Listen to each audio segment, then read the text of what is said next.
Storm damage, a devastating impact on an Alberta farm, and thousands without power. Slow down. The impact of street racing in Calgary neighborhoods. And from sweet to sour. We're clearly feeling the impact of the steel and aluminum tariffs. These retaliatory tariffs were intended to do the same thing to the U.S. A Canadian boycott hits U.S. orange juice sales hard. CTV Calgary, local breaking news with Ian White. Good afternoon. Premier Danielle Smith is defending her government's policy that could force many Albertans to pay out of pocket for a COVID-19 shot this fall.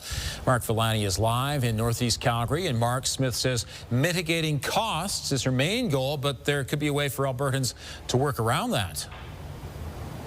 Yeah, that's right, Ian. The British Columbia government is confirming that any Canadian resident who wants a COVID shot free of charge can simply cross the border over there and get one for free. Of course, BC residents will be of a first priority here, but this could be a big cost saver for Alberta families. Now, Alberta has committed to ensuring healthcare workers are covered for this shot, as well as the immunocompromised or AISH recipients. But details on who else might be eligible, including teachers, seniors, or other frontline workers, is still unknown. The cost is estimated at around $110 per COVID shot per person. So a quick 3-hour drive from Calgary to Golden, BC, for example, could save larger families hundreds of dollars. Premier Smith defends the current plan, though, saying the province ordered 485,000 doses of COVID vaccines for this fall, about 250,000 less than last year, to adjust for what she calls falling demand. This was a vaccine that was covered for 3 years by the federal government, and they chose to stop funding it. And so we had to make an assessment of what it would cost us if we resumed covering it in the same way that they did. The challenge is that fewer and fewer people each year are choosing to seek the COVID vaccine. Last year it was only 13.7%. And so we have a mismatch of how much we're ordering versus what the demand is. Now, the province says tomorrow it will release details on just how much it will cost Albertans who aren't eligible for a free COVID shot. Ian. Mark, thanks very much. Calgary police need help finding suspects in an arson at a Northeast deli. The fire happened at Alberta Halal Meat and Iraqi Street Food on Memorial Drive on the morning of July 8th. The store is now closed and boarded up. Investigators have released images of a man and a woman believed connected to the fire. If you recognize them or have any other information, call police or Crime Stoppers. A Calgary man charged with kidnapping a 12-year-old boy after a catch-a-predator scheme has been convicted of child porn offenses twice. 37-year-old Zane Merchant faces a total of 9 charges. RCMP say the boy escaped an abduction when a group of teens hoping to video their encounter arranged to meet the man in Airdrie on Monday. Court documents obtained by CTV News show Merchant was convicted of possession of child pornography in 2022 and 2023. He was banned from communicating with children under 16 without parental supervision. Today, duty counsel appeared briefly in Airdrie Court on Merchant's behalf, and the case was adjourned until next week. Merchant remains in custody. Calgary police are raising the alarm about the high number of street racing incidents and crashes caused by excessive speeding. Police say there have already been 112 street racing incidents this year so far. That's up from 96 total last year. The city has also recorded 23 fatal collisions this year. There were 29 in all of 2024. Investigators are considering speed a factor in about 30% of this year's deadly crashes. Police say more enforcement tools, including the return of more photo radar, is needed. It tells me the way that we're doing enforcement right now isn't working. So that's why seizure of vehicles would be a nice tool in our belt. If people are going over a certain speed, it would be nice if we were able to do that. The province will unveil a strategy against street racing next week. The Alberta-wide campaign will include billboards and radio ads urging people to slow down. Danielle joins us. Let's look back 24 hours. All the talk was of this massive storm moving through Alberta, and boy, things have changed since then. Yeah, Thankfully, yes. This was an exceptional cell, scary to say the least, and really the most impressive thing with this one, and I have a graphic to show this, it tracked almost 600 kilometers from just east of High River all the way off into Saskatchewan as a supercell. So it was a long-lasting one, which is very impressive. The maximum wind gusts, and again, here's some things that we know so far.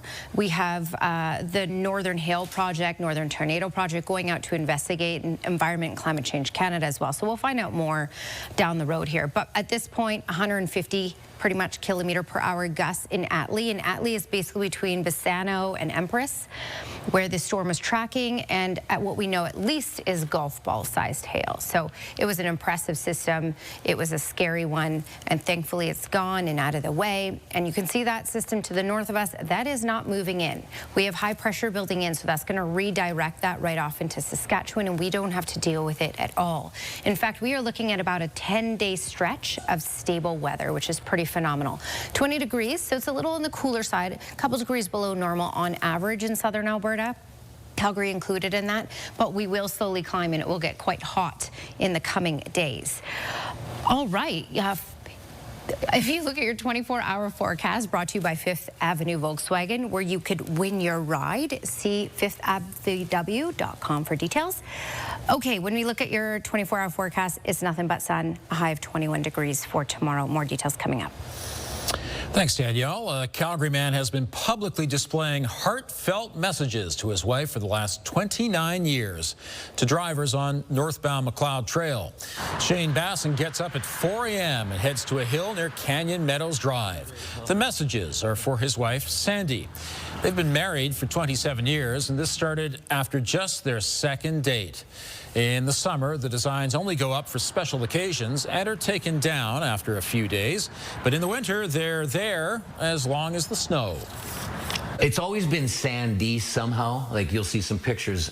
SAND has always been kind of thing. But when it comes to Valentine's, I try to write up Happy Valentine's in the snow, you know, different things like that. So it's changed, or her birthday, or just different things. And I'm not an artist, but I've kind of had to get creative. Sandy says she loves the messages and it makes her feel special. I bet it does. It's the approach favored by the province to help Albertans with addiction. Still ahead, the grand opening of a recovery community in Calgary. And a number of nonprofit groups receive funding to address issues related to housing. Residents in southeastern Alberta are cleaning up after a supercell storm battered the region. It was packed with powerful winds and up to golf ball-sized hail. It knocked power out to thousands and left a path of destruction. Our Terry Fikowski is near Brooks, where a family-run farm and petting zoo suffered more than just property damage. This storm blew in fast and furious, and now it is cleanup mode. Fortress Alberta tells me that at the peak of the storm overnight, some 5,000 customers in southern Alberta were without power. Early afternoon, that they had that down to about 1,000 customers. And as of this evening, a small amount still remain without power. As you can see behind me, they're working to restore power in this area just outside of Brooks after a farmer's irrigation pivot actually lifted up in the air and flew into one of the power lines, really creating just a path of destruction here in southern Alberta. A section of the Trans-Canada Highway just outside of Brooks was shut down in one direction following the powerful storm that snapped power lines and caused multiple collisions. That has since reopened. Strong winds and ping-ponged baseball-sized hail tore through the area yesterday evening, battering homes. Neighborhoods are peppered with holes to sidings and roofs and shattered windows. Residents in the hamlet of Patricia, just 20 minutes outside of Brooks, are also under a boil water advisory due to the storm. And a nearby petting zoo was hit quite hard, toppling big trees that crushed a pony and a much-beloved camel. The owner says the storm caused more than $80,000 in damage to the property, but a lot of heartbreak. It's rough. I mean, it's part of the family, right? And stuff, so not everybody owns a camel. You can't just get a camel. Very heartbreaking, and it's kind of, you can't really describe it. Again, some folks do remain without power this evening in the Brooks and surrounding communities, but Fortress Alberta says that it's working around the clock. It actually brought in around 80 extra personnel, some as far as Whitecourt, to help with the restoration, and say that they are working to get everyone back up and running as soon as possible. Back to you. Terry, thanks very much. Calgary City Council is giving funding to 10 non-profit organizations to help more Calgarians afford and keep homes. In total, more than $1 million is being given out in the annual grants. The HOME program provides funding to projects that increase housing stability and support successful tenancies. While the funds don't create more affordable housing, they are meant to provide the social supports to help people find and maintain housing. And so this is a program that's been met with great applause from the nonprofit sector, has really impacted the lives of Calgarians as they go through their housing journey. And so we're really excited for this next round and really excited to keep it going next year. This fall, City Council will review the program again and decide whether to keep or increase the funding. So Danielle, when I was out earlier this afternoon, I swear there wasn't a single cloud in the sky. It was absolutely beautiful, and this is just the beginning of a 10-day stretch. Yeah, it looks like this ridge of high pressure will be stable right over us for about 10 days, and that delivers this, what you see right here from our live shot, Skywatch weather camera. Yes, nothing but sun and blue sky. Now, I will say the temperatures are cooler. So the cold front that swiped through, which did cause a lot of damage with the storm it created, it did snap the heat. So there was excessive heat and heat warnings in place in the southeast corner of the province, and that is completely different now. So we're in those low 20s for most communities, and then that stretch from Pincher Creek, Lethbridge over to Medicine Hat, more like the mid-20s for today and right now. When we look at how quiet it is in the south, yes, it will remain that way. That's the good news for us, because this system and the ridge of high pressure will redirect that up and around into Saskatchewan and off to the east, and we're just going to be getting the sunshine. So here's a look at that system, and you can see that build in, and that's going to send that system off to the east, and we're just going to get the bright skies, and temperatures will climb. After a couple of days of temperatures being around normal, we will certainly get back into the heat again in all communities in southern Alberta. Okay, just to play through the futurecast here, and not a whole lot to talk about. You can see that system track up around and through northern Alberta and then down through to Saskatchewan, but we're not going to be dealing with that here. In fact, we likely won't even see a lot of cloud cover, maybe a bit on Sunday, maybe a bit on Tuesday. This is a look at that longer range forecast. So 21 degrees for tomorrow, 23 for Saturday. That's around where we should be. 22 is normal for this time of year. We'll get above normal by Sunday, those mid-20s, and then Monday, Tuesday, and I'm going to show you that longer range trend here. Monday, Tuesday, Wednesday, Thursday, Friday, and even Saturday of next week. Again, lots of sunshine and stable, and temperatures by then in those high 20s.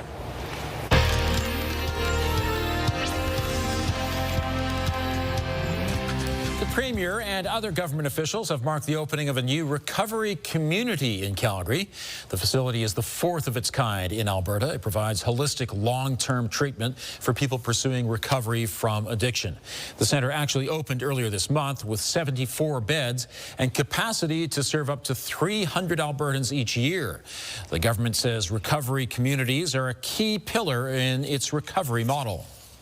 We know the need is great, which is why our government is continuing to invest in building facilities.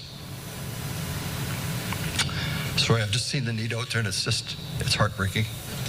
The province says a total of 11 communities will have recovery facilities by 2027. Others are already operating in Lethbridge, Red Deer, and Gunn, northwest of Edmonton. Central Memorial Park was the scene of a pop-up care village today. This could look like homelessness, this could look like poverty, or if you're a family and you are living below the poverty line and you just want to bring kids out, have a fun event, this is the right place for you. Representatives from more than 40 organizations were on hand, most focused on health, social services, and housing. An optometry bus offered eye exams, and there was a free clothing store. There's entertainment and an art show as well. The event moved to Memorial Park this year from Olympic Plaza because of the ongoing construction there.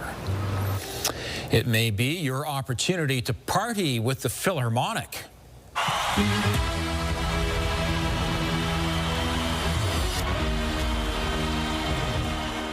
Just ahead, the show that brings together electronic dance hits and the Calgary Philharmonic Orchestra.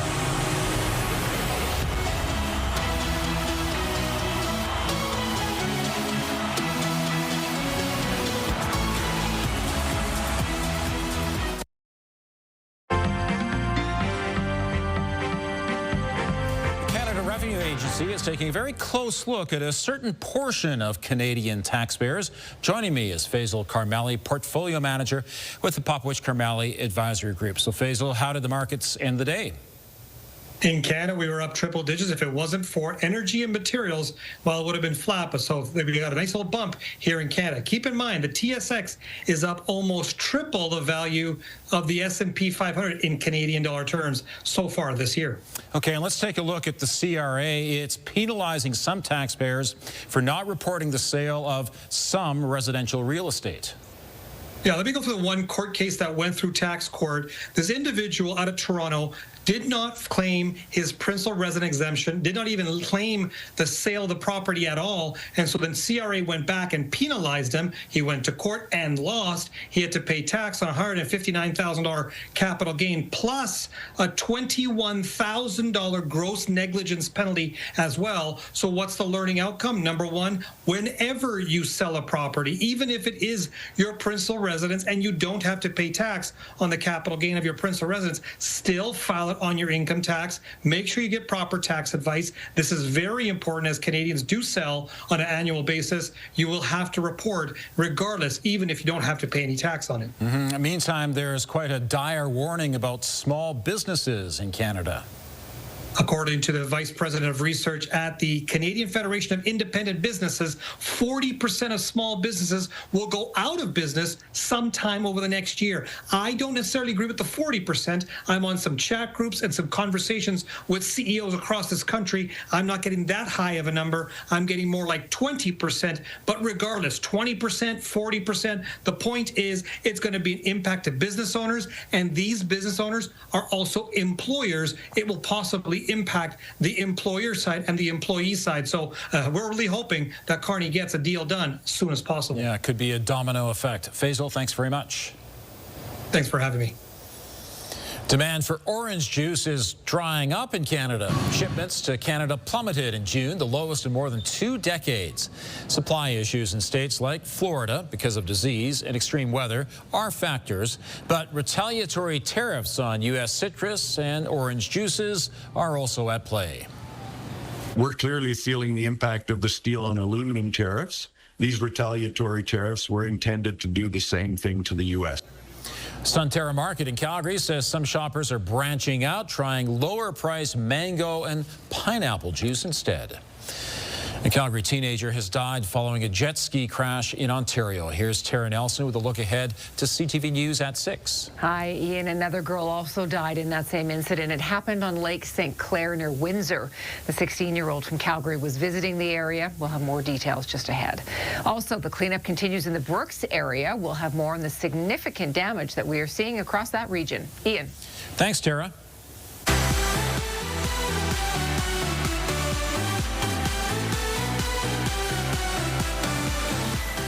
Is this the kind of music you'll hear at the Philharmonic? Yes, it is. The Calgary Philharmonic opens their season Friday, September 5th with Symphony EDM meets orchestra. Joining me is Mark Stevens. He is the CEO of the Calgary Philharmonic Orchestra. Great to have you here today. Thanks for having me, Ian. So, of course, the purist would say, well, that's not classical music. That has no place with the orchestra. What do you say to them? I say we've got something for everyone on the season. You can find something that you'll enjoy, whether it's the pops, the family concerts, the classics, or EDM. Okay, so to be clear, Symphony is a brand out of New Zealand. How do they gel together with an orchestra? Yeah, so they've been going for 10 years or so, and they've been doing great shows in New Zealand. And in Australia, they've got a festival set up now. So they really know how to do this. They've got DJs, they've got guest artists, singers, and they've really figured out how to do this with a symphony orchestra on stage. stage. And this is the first time that this will be done in North America. So we're incredibly excited. And we've got people traveling from across the continent and beyond to be here in Calgary for this show. That's amazing. And also, you're not having this at the Jack Singer Concert Hall, as you usually perform. This is at the Roadhouse, the Big Four at the Stampede. It is. That's the first time that we've been there. We're very excited to do that. They do these kind of shows all the time, not necessarily with an orchestra, so we're very excited to be there with our friends at the Stampede. Of course, we're across Calgary generally. We perform at the Southern Alberta Jubilee Auditorium, at the Grace Presbyterian, at the Bella, at Mount Royal, and of course, as you say, at the Jack Singer. And we really want to be across Calgary. We're also at Winsport this November as well. Symphony EDM meets Orchestra is September 5th at the Big Four Roadhouse. To see my extended interview with Mark Stevens, visit ctvnews.ca/Calgary. It is a significant warming trend as we near the end of August. Right now, it's mainly sunny. Beautiful out there, 20 degrees. Danielle has details still ahead.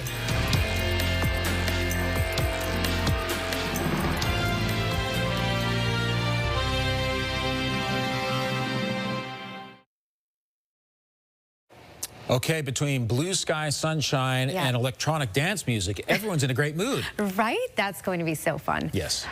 Oh, I wish we had tickets to that. Well, we'll have to look into that. Okay, thank you. Yes. Please look into that, Ian. Okay, when we talk about this weather, this will likely make you want to dance because this is a long stretch now that we're headed into of sunshine, stability, and the temperatures will climb. So if you like the cooler temperatures that's a little below normal, then the next couple days are for you. If you like the hotter stuff, well, then later this week and much of next week is for you. 20 degrees is the current temperature. Today's daytime high, 22 is what's normal. We're around normal for tomorrow with bright sunshine. And Saturday and Sunday, temperatures start to climb little by little here. So by Sunday, we're into those mid-20s, UV index high, slap on the sunscreen, enjoy the brightness. Ian? All right, thanks very much. A Calgary couple is celebrating 75 years of marriage. Jack and Beryl DeLorme are celebrating their diamond anniversary with a party at Cactus Club Barlow Trail. They're 95 years old and childhood sweethearts. The couple is active with the Thorncliffe Seniors Club. As for what keeps the spark after this long, My wife is easy to get along with. I really don't have any problems with her. That's why we've 75 years have lasted. And she doesn't spend too much money. Hanging in there. Don't give up. Run like hell. the pair married on August 19th, 1950. Thank you very much for joining us. Now here's the early edition of the CTV National News.